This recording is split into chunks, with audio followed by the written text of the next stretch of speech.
Think and Grow Rich, teaching for the first time the famous Andrew Carnegie formula for money-making, based upon the 13 proven steps to riches. Organized through 25 years of research in collaboration with more than 500 distinguished men of great wealth, who proved by their own achievements that this philosophy is practical, by Napoleon Hill, author of The Law of Success Philosophy, published by the Ralston Society, 1938, Meridian, Connecticut. Copyright 1937 by Napoleon Hill. All rights reserved. Tributes to the author from great American leaders. Think and Grow Rich was 25 years in the making. It is Napoleon Hill's newest book based upon his famous Law of Success philosophy. His work and writings have been praised by great leaders in finance, education, politics, government. Supreme Court of the United States, Washington, D.C. Dear Mr. Hill, I have now had an opportunity to finish reading your Law of Success textbooks, and I wish to express my appreciation of the splendid work you have done in the organization of this philosophy. It would be helpful if every politician in the country would assimilate and apply the 17 principles upon which your lessons are based. It contains some very fine material which every leader in every walk of life should understand. I am happy to have had the privilege of rendering you some slight measure of help in the organization of this splendid course of common-sense philosophy. Sincerely yours, Howard Taft, former President and former Chief Justice of the United States. King of the 5 and 10 cent stores. By applying many of the 17 fundamentals of the Law of Success philosophy, we have built a great chain of successful stores. I presume it would be no exaggeration of fact if I said that the Woolworth Building might properly be called a monument to the soundness of these principles. F. W. Woolworth. A great steamship magnate. I feel greatly indebted for the privilege of reading your Law of Success. If I had had this philosophy 50 years ago, I suppose I could have accomplished all that I have done in less than half the time. I sincerely hope the world will discover and reward you. Robert Dollar. Famous American labor leader. Mastery of the Law of Success philosophy is the equivalent of an insurance policy against failure. Samuel Gompers. A former President of the United States. May I not congratulate you on your persistence? Any man who devotes that much time must of necessity make discoveries of great value to others. I am deeply impressed by your interpretation of the mastermind principles which you have so clearly described. Woodrow Wilson. A Merchant Prince. I know that your 17 fundamentals of success are sound because I have been applying them in my business for more than 30 years. John Wanamaker. World's largest maker of cameras. I know that you are doing a world of good with your Law of Success. I would not care to set a monetary value on this training because it brings to the student qualities which cannot be measured by money alone. George Eastman. A nationally known business chief. Whatever success I may have attained I owe entirely to the application of your 17 fundamental principles of the Law of Success. I believe I have the honor of being your first student. W. M. Wrigley, Jr. Author's Preface. In every chapter of this book, mention has been made of the money-making secret which has made fortunes for more than 500 exceedingly wealthy men, whom I have carefully analyzed over a long period of years. The secret was brought to my attention by Andrew Carnegie, more than a quarter of a century ago. The canny, lovable old Scotsman carelessly tossed it into my mind when I was but a boy. Then he sat back in his chair with a merry twinkle in his eyes and watched carefully to see if I had brains enough to understand the full significance of what he had said to me.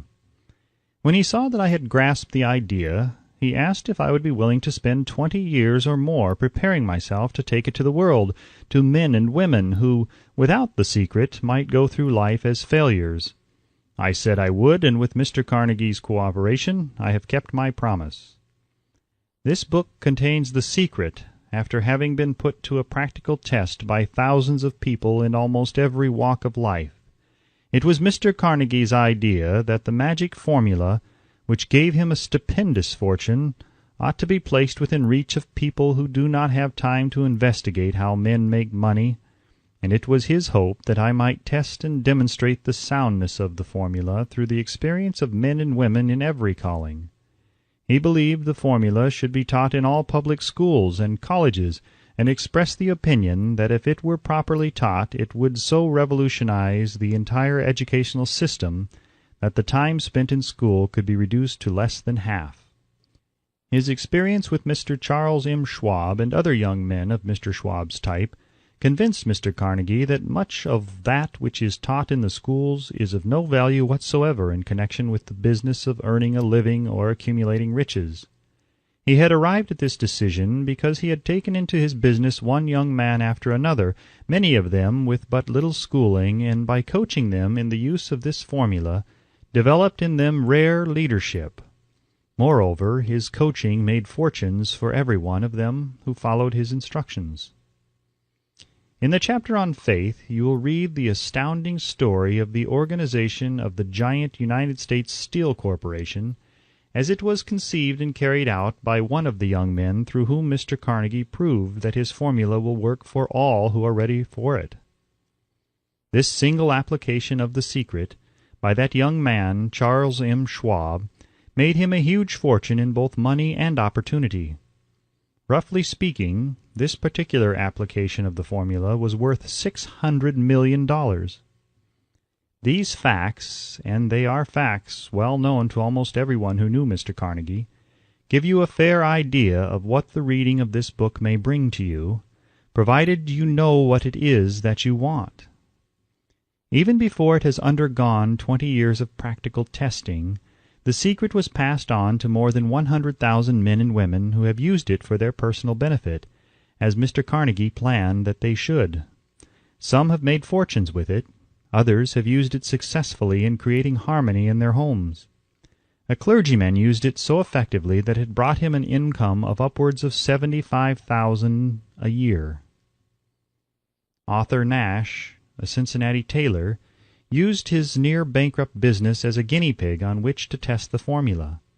The business came to life and made a fortune for its owners. It is still thriving, although Mr. Nash has gone.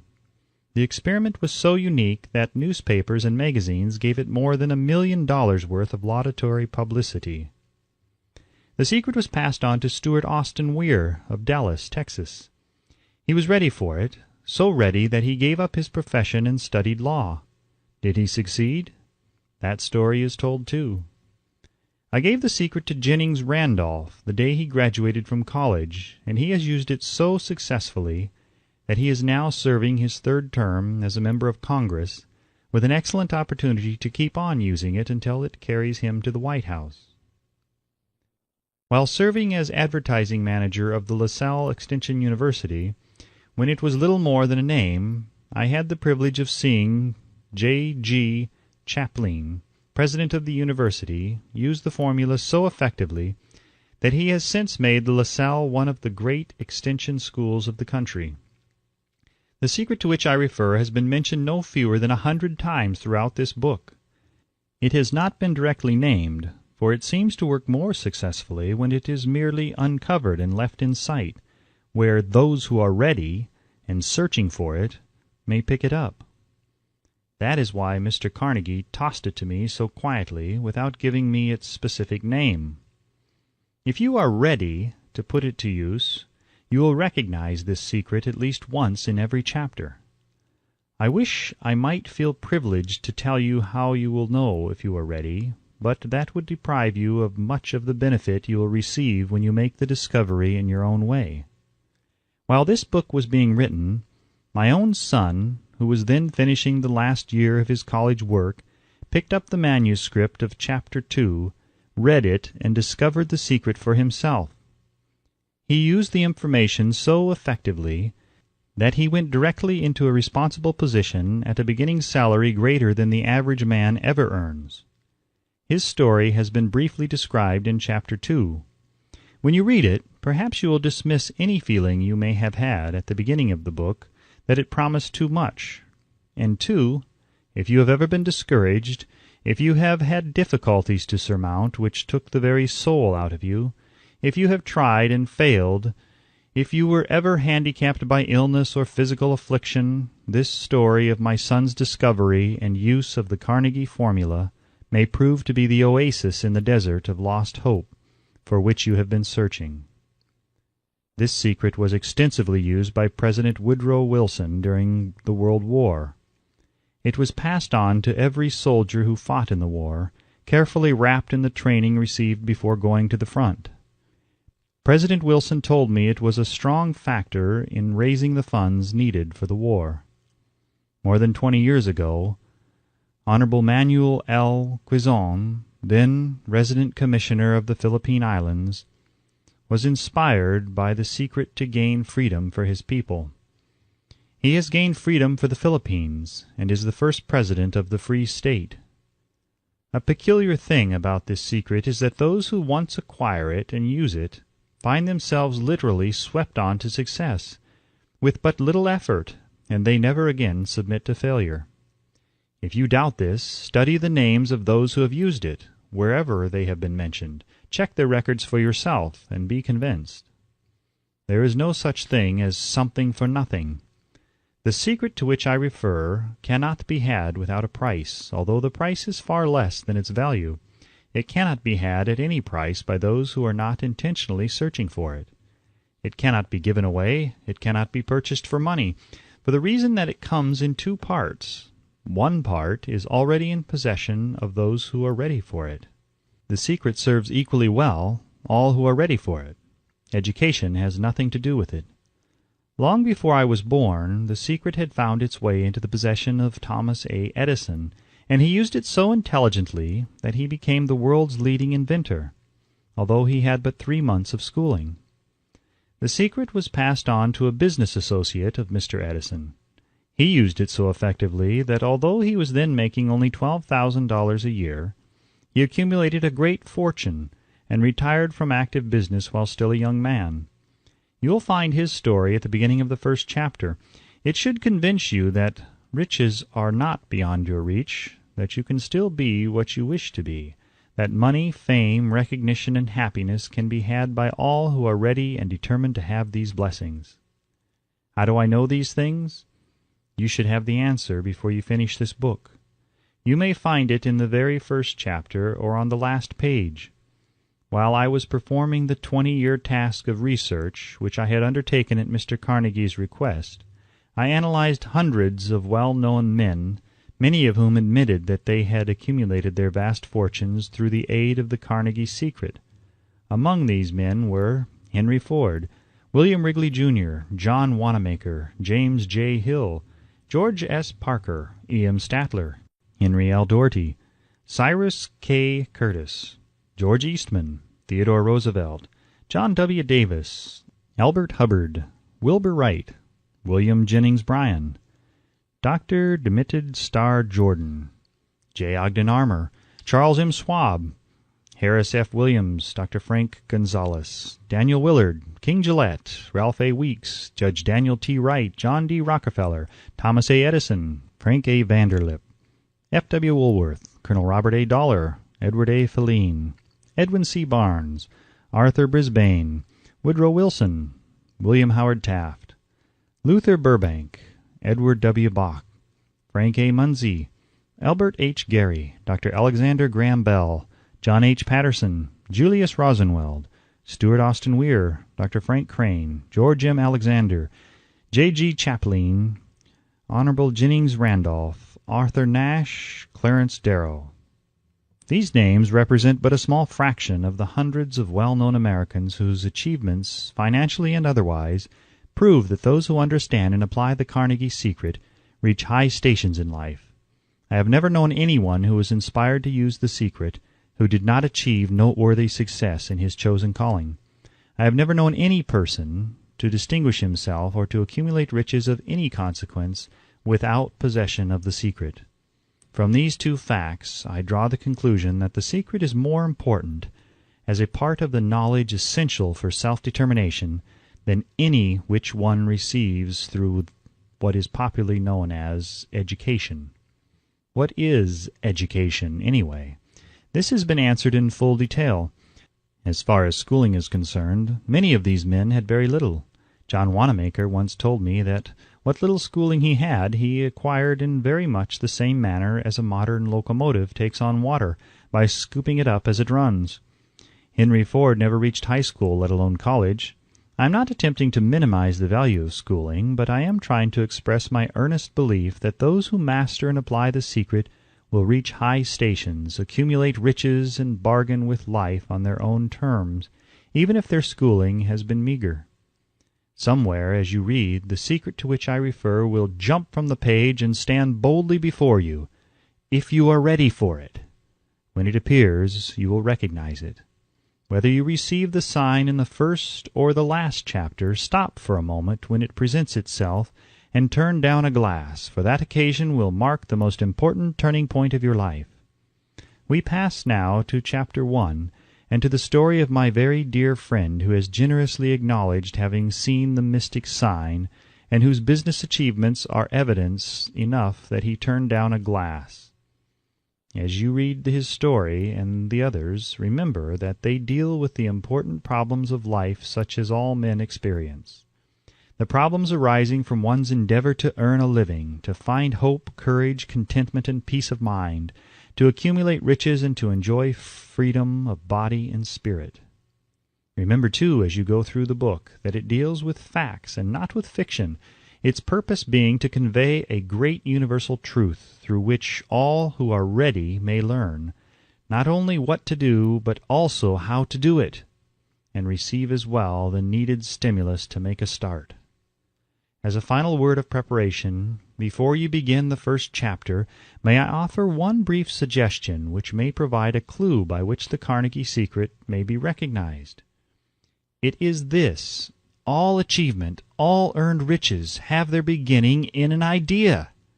If you are ready for the secret, you already possess one half of it. Therefore, you will readily recognize the other half the moment it reaches your mind. The Author. Chapter 1. Introduction. The Man Who Thought His Way into Partnership with Thomas A. Edison. Truly, thoughts are things, and powerful things at that, when they are mixed with definiteness of purpose, persistence, and a burning desire for their translation into riches or other material objects. A little more than 30 years ago, Edwin C. Barnes discovered how true it is that men really do think and grow rich. His discovery did not come about at one sitting. It came little by little, beginning with a burning desire to become a business associate of the great Edison. One of the chief characteristics of Barnes' desire was that it was definite. He wanted to work with Edison, not for him. Observe carefully the description of how he went about translating his desire into reality, and you will have a better understanding of the 13 principles which lead to riches. When this desire, or impulse of thought, first flashed into his mind, he was in no position to act upon it. Two difficulties stood in his way. He did not know Mr. Edison, and he did not have enough money to pay his railroad fare to Orange, New Jersey. These difficulties were sufficient to have discouraged the majority of men from making any attempt to carry out the desire. But this was no ordinary desire. He was so determined to find a way to carry out his desire that he finally decided to travel by blind baggage rather than be defeated. To the uninitiated, this means that he went to East Orange on a freight train. He presented himself at Mr. Edison's laboratory and announced he had come to go into business with the inventor. In speaking of the first meeting between Barnes and Edison years later, Mr. Edison said, "He stood there before me, looking like an ordinary tramp, but there was something in the expression of his face which conveyed the impression that he was determined to get what he had come after. I had learned from years of experience with men that when a man really desires a thing so deeply that he is willing to stake his entire future on a single turn of the wheel in order to get it, he is sure to win. I gave him the opportunity he asked for, because I saw he had made up his mind to stand by until he succeeded. Subsequent events proved that no mistake was made." Just what young Barnes said to Mr. Edison on that occasion was far less important than that which he thought. Edison himself said so. It could not have been the young man's appearance which got him his start in the Edison office, for that was definitely against him. It was what he thought that counted. If the significance of this statement could be conveyed to every person who reads it, there would be no need for the remainder of this book. Barnes did not get his partnership with Edison on his first interview. He did get a chance to work in the Edison offices at a very nominal wage, doing work that was unimportant to Edison, but most important to Barnes, because it gave him an opportunity to display his merchandise where his intended partner could see it. Months went by. Apparently nothing happened to bring the converted goal which Barnes had set up in his mind as his definite major purpose. But something important was happening in Barnes's mind. He was constantly intensifying his desire to become the business associate of Edison.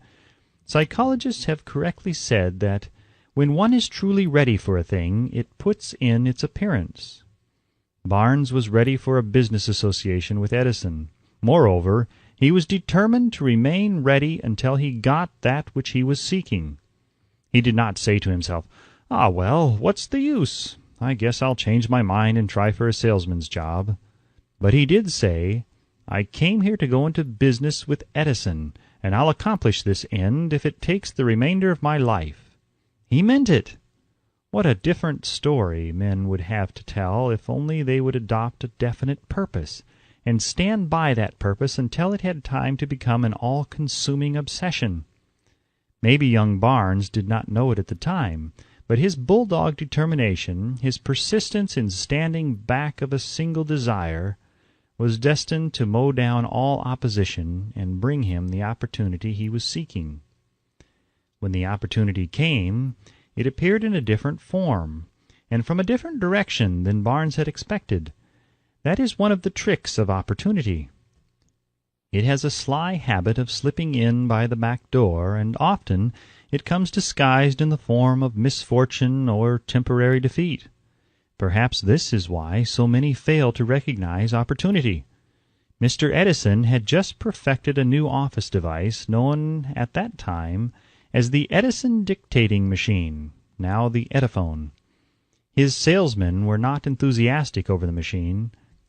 They did not believe it could be sold without great effort. Barnes saw his opportunity. It had crawled in quietly, hidden in a queer-looking machine which interested no one but Barnes and the inventor. Barnes knew he could sell the Edison dictating machine. He suggested this to Edison, and promptly got his chance. He did sell the machine. In fact, he sold it so successfully that Edison gave him a contract to distribute and market it all over the nation. Out of that business association grew the slogan, "Made by Edison and installed by Barnes." The business alliance has been in operation for more than 30 years. Out of it, Barnes has made himself rich in money, but he has done something infinitely greater. He has proved that one really may think and grow rich. How much actual cash that original desire of Barnes has been worth to him, I have no way of knowing. Perhaps it has brought him $2 or $3 million, but the amount, whatever it is, becomes insignificant when compared with the greater asset he acquired in the form of definite knowledge that an intangible impulse of thought can be transmuted into its physical counterpart by the application of known principles. Barnes literally thought himself into a partnership with the great Edison. He thought himself into a fortune. He had nothing to start with except the capacity to know what he wanted and the determination to stand by that desire until he realized it. He had no money to begin with. He had but little education. He had no influence, but he did have initiative, faith, and the will to win. With these intangible forces he made himself #1 man with the greatest inventor who ever lived. Now let us look at a different situation and study a man who had plenty of tangible evidence of riches but lost it because he stopped 3 feet short of the goal he was seeking. 3 feet from gold. One of the most common causes of failure is the habit of quitting when one is overtaken by temporary defeat. Every person is guilty of this mistake at one time or another. An uncle of R.U. Darby was caught by the gold fever in the gold rush days and went west to dig and grow rich. He had never heard that more gold has been mined from the brains of men than has ever been taken from the earth. He staked a claim and went to work with pick and shovel. The going was hard, but his lust for gold was definite. After weeks of labor, he was rewarded by the discovery of the shining ore. He needed machinery to bring the ore to the surface. Quietly, he covered up the mine, retraced his footsteps to his home in Williamsburg, Maryland, told his relatives and a few neighbors of the strike. They got together money for the needed machinery, had it shipped. The uncle and Darby went back to work the mine. The first car of ore was mined and shipped to a smelter. The returns proved they had one of the richest mines in Colorado. A few more cars of that ore would clear the debts. Then would come the big killing and profits. Down went the drills, up went the hopes of Darby and uncle. Then something happened. The vein of gold ore disappeared. They had come to the end of the rainbow, and the pot of gold was no longer there. They drilled on, desperately trying to pick up the vein again, all to no avail. Finally, they decided to quit. They sold the machinery to a junk man for a few $100 and took the train back home. Some junk men are dumb, but not this one. He called in a mining engineer to look at the mine and do a little calculating. The engineer advised that the project had failed because the owners were not familiar with fault lines. His calculations showed that the vein would be found just 3 feet from where the Darbys had stopped drilling. That is exactly where it was found. The junk man took millions of dollars in ore from the mine because he knew enough to seek expert counsel before giving up.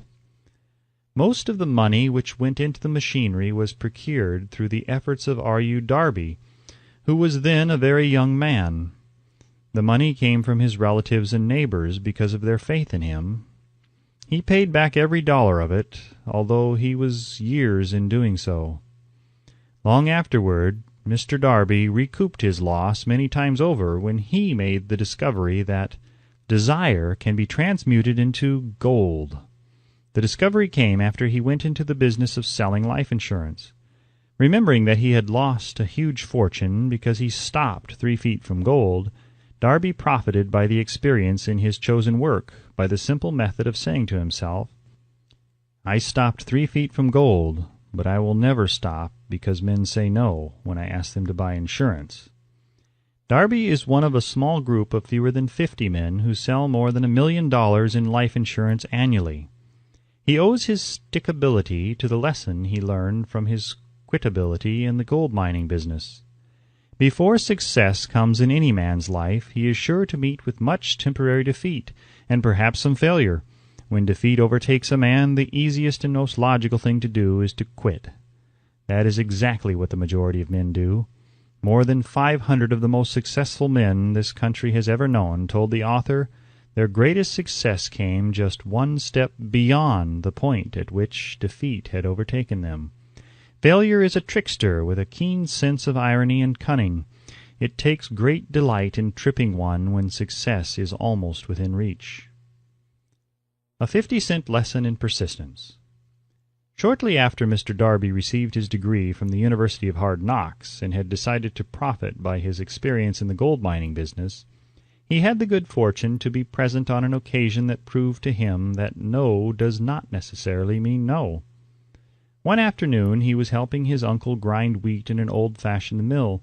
The uncle operated a large farm on which a number of colored sharecrop farmers lived. Quietly the door was opened and a small colored child, the doctor of a tenant, walked in and took her place near the door. The uncle looked up, saw the child, and barked at her roughly. "What do you want?" Meekly the child replied, "My mammy say send her 50 cents. "I'll not do it," the uncle retorted. "Now run on home." "Yassa," the child replied, but she did not move. The uncle went ahead with his work, so busily engaged that he did not pay enough attention to the child to observe that she did not leave. When he looked up and saw her still standing there, he yelled at her, "I told you to go on home. Now go or I'll take a switch to you." The little girl said, "Yassa," but she did not budge an inch. The uncle dropped a sack of grain he was about to pour into the mill hopper, picked up a barrel stave, and started toward the child with an expression on his face that indicated trouble. Darby held his breath. He was certain he was about to witness a murder.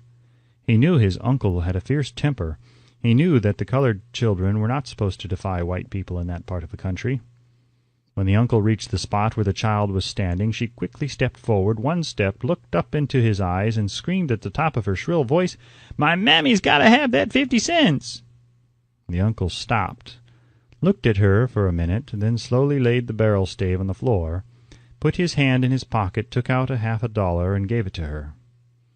The child took the money and slowly backed toward the door, never taking her eyes off the man whom she had just conquered. After she had gone, the uncle sat down on a box and looked out the window into space for more than 10 minutes. He was pondering with awe over the whipping he had just taken. Mr. Darby, too, was doing some thinking. That was the first time in all his experience that he had seen a colored child deliberately master an adult white person. How did she do it? What happened to his uncle that caused him to lose his fierceness and become as docile as a lamb? What strange power did this child use that made her master over her superior?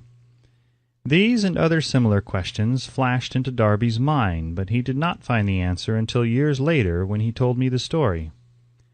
Strangely, the story of this unusual experience was told to the author in the old mill on the very spot where the uncle took his whipping. Strangely, too, I had devoted nearly a quarter of a century to the study of the power which enabled an ignorant, illiterate colored child to conquer an intelligent man. As we stood there in that musty old mill, Mr. Darby repeated the story of the unusual conquest, and finished by asking, "What can you make of it? What strange power did that child use that so completely whipped my uncle?" The answer to his question will be found in the principles described in this book. The answer is full and complete. It contains details and instructions sufficient to enable anyone to understand and apply the same force which the little child accidentally stumbled upon. Keep your mind alert, and you will observe exactly what strange power came to the rescue of the child. You will catch a glimpse of this power in the next chapter.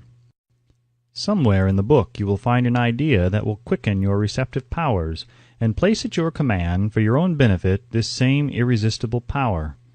The awareness of this power may come to you in the first chapter, or it may flash into your mind in some subsequent chapter.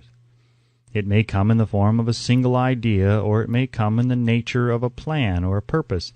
Again, it may cause you to go back into your past experiences of failure or defeat, and bring to the surface some lesson by which you can regain all that you lost through defeat. After I had described to Mr. Darby the power unwittingly used by the little colored child, he quickly retraced his 30 years of experience as a life insurance salesman and frankly acknowledged that his success in that field was due in no small degree to the lesson he had learned from the child. Mr. Darby pointed out, every time a prospect tried to bow me out without buying, I saw that child standing there in the old mill, her big eyes glaring in defiance, and I said to myself, "I've got to make this sale."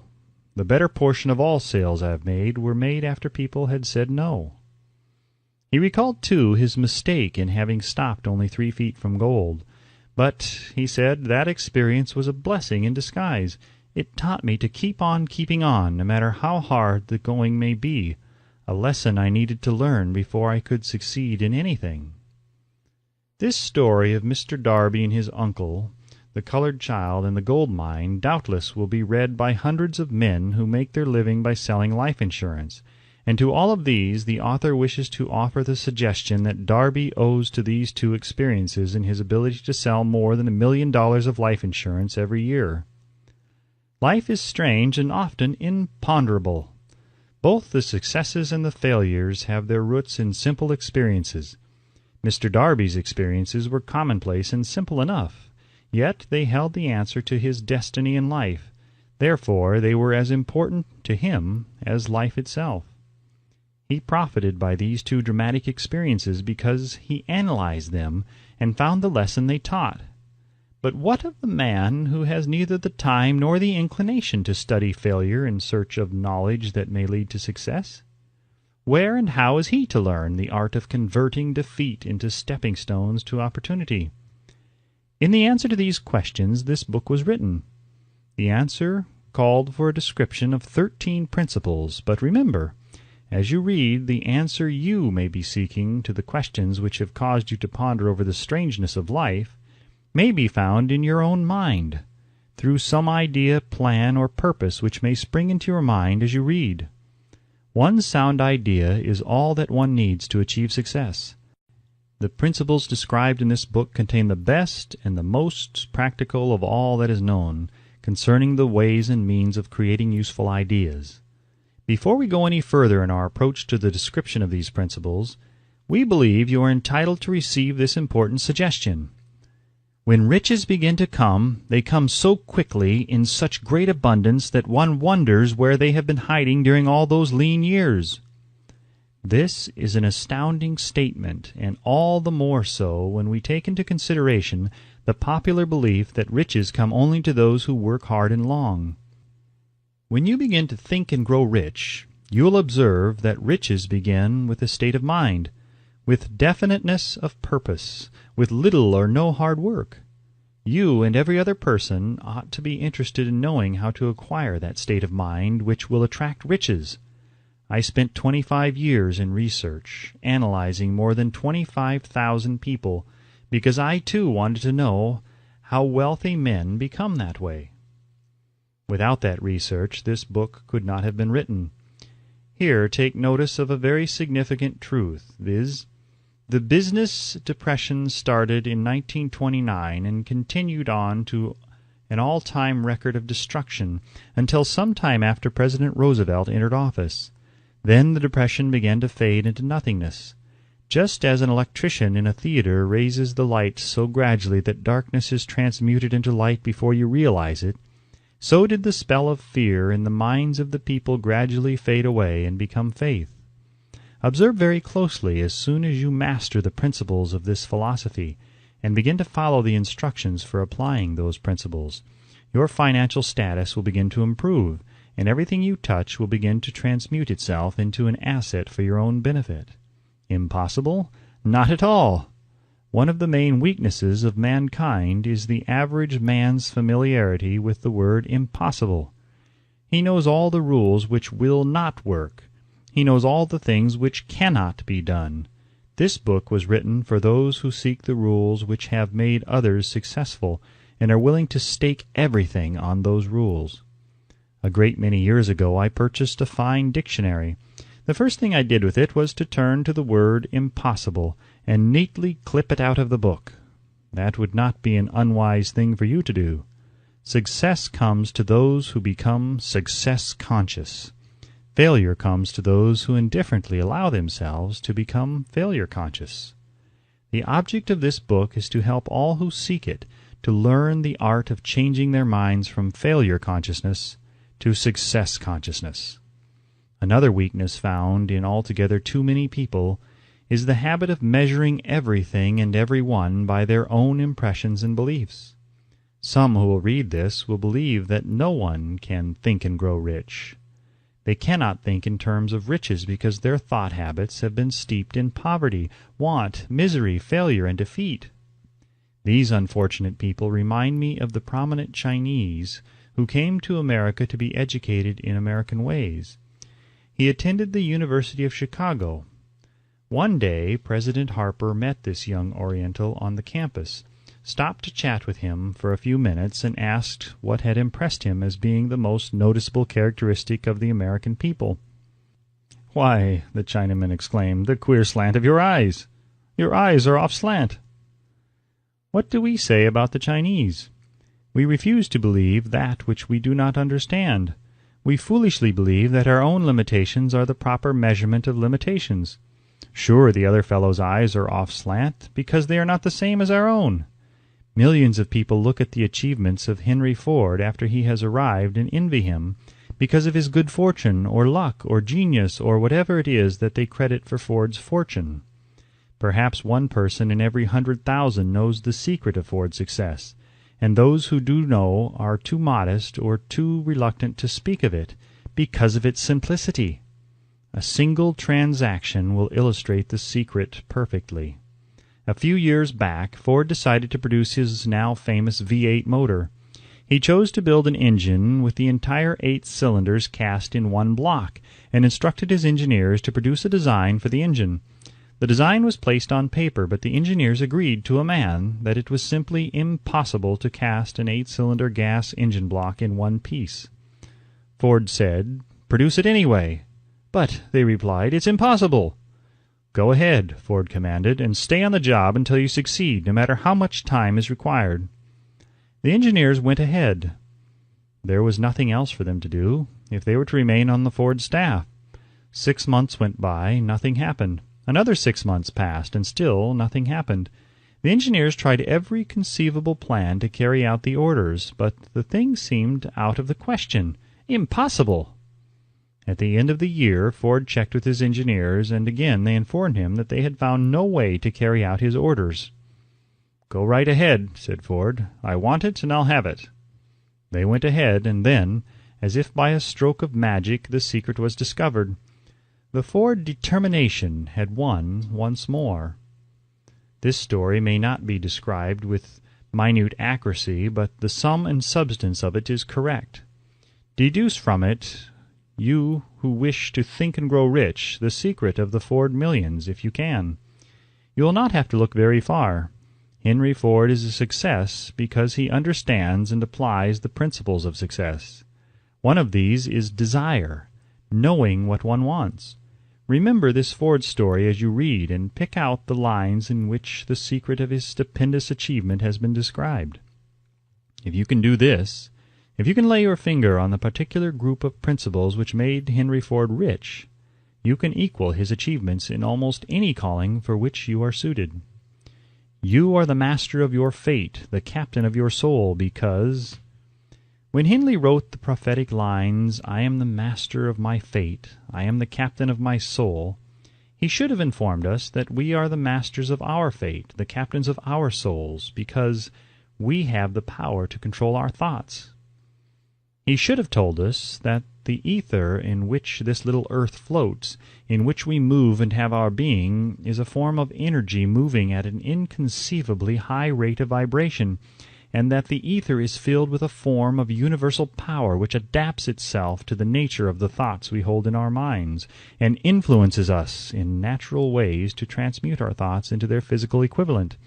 If the poet had told us of this great truth, we would know why it is that we are the masters of our fate, the captains of our souls.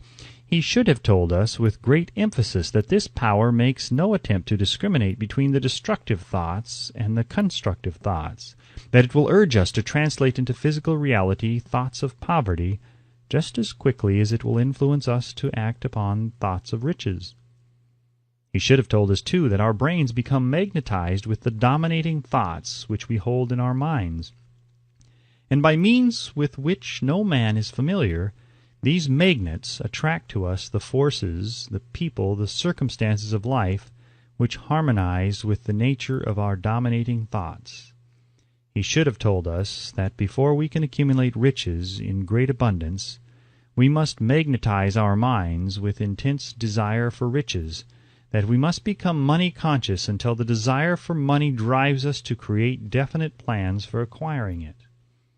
But being a poet and not a philosopher, Henley contented himself by stating a great truth in poetic form, leaving those who followed him to interpret the philosophical meaning of his lines.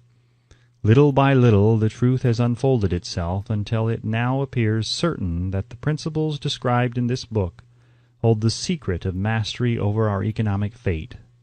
We are now ready to examine the first of these principles. Maintain a spirit of open-mindedness, and remember as you read they are the invention of no one man. The principles were gathered from the life experiences of more than 500 men who actually accumulated riches in huge amounts, men who began in poverty with but little education, without influence. The principles worked for these men. You can put them to work for your own enduring benefit. You will find it easy, not hard, to do. Before you read the next chapter, I want you to know that it conveys factual information which might easily change your entire financial destiny, as it has so definitely brought the changes of stupendous proportions to two people described. I want you to know also that the relationship between these two men and myself is such that I could have taken no liberties with the facts, even if I had wished to do so. One of them has been my closest personal friend for almost 25 years, and the other is my own son. The unusual success of these two men, success which they generously accredit to the principle described in the next chapter, more than justifies this personal reference as a means of emphasizing the far-flung power of this principle. Almost 15 years ago, I delivered the commencement address at Salem College, Salem, West Virginia. I emphasized the principle described in the next chapter with so much intensity that one of the members of the graduating class definitely appropriated it and made it a part of his own philosophy. The young man is now a member of Congress and an important factor in the present administration. Just before this book went to the publisher, he wrote me a letter in which he so clearly stated his opinion of the principle outlined in the next chapter that I have chosen to publish his letter as an introduction to that chapter. It gives you an idea of the rewards to come. My dear Napoleon, my service as a member of Congress having given me an insight into the problems of men and women, I am writing to offer a suggestion which may become helpful to thousands of worthy people. With apologies, I must state that the suggestion, if acted upon, will mean several years of labor and responsibility for you, but I am enheartened to make the suggestion because I know your great love for rendering useful service. In 1922, you delivered the commencement address at Salem College when I was a member of the graduating class. In that address you planted in my mind an idea which has been responsible for the opportunity I now have to serve the people of my state, and will be responsible in a very large measure for whatever success I may have in the future. The suggestion I have in mind is that you put into a book the sum and substance of the address you delivered at Salem College, and in that way give the people of America an opportunity to profit by your many years of experience and association with the men who, by their greatness, have made America the richest nation on earth. I recall, as though it were yesterday, the marvelous description you gave of the method by which Henry Ford, with but little schooling, without a dollar, with no influential friends, rose to great heights. I made up my mind then, even before you had finished your speech, that I would make a place for myself, no matter how many difficulties I had to surmount. Thousands of young people will finish their schooling this year, and within the next few years. Every one of them will be seeking just such a method of practical encouragement as the one I received from you. They will want to know where to turn, what to do to get started in life. You can tell them because you have helped to solve the problems of so many, many people.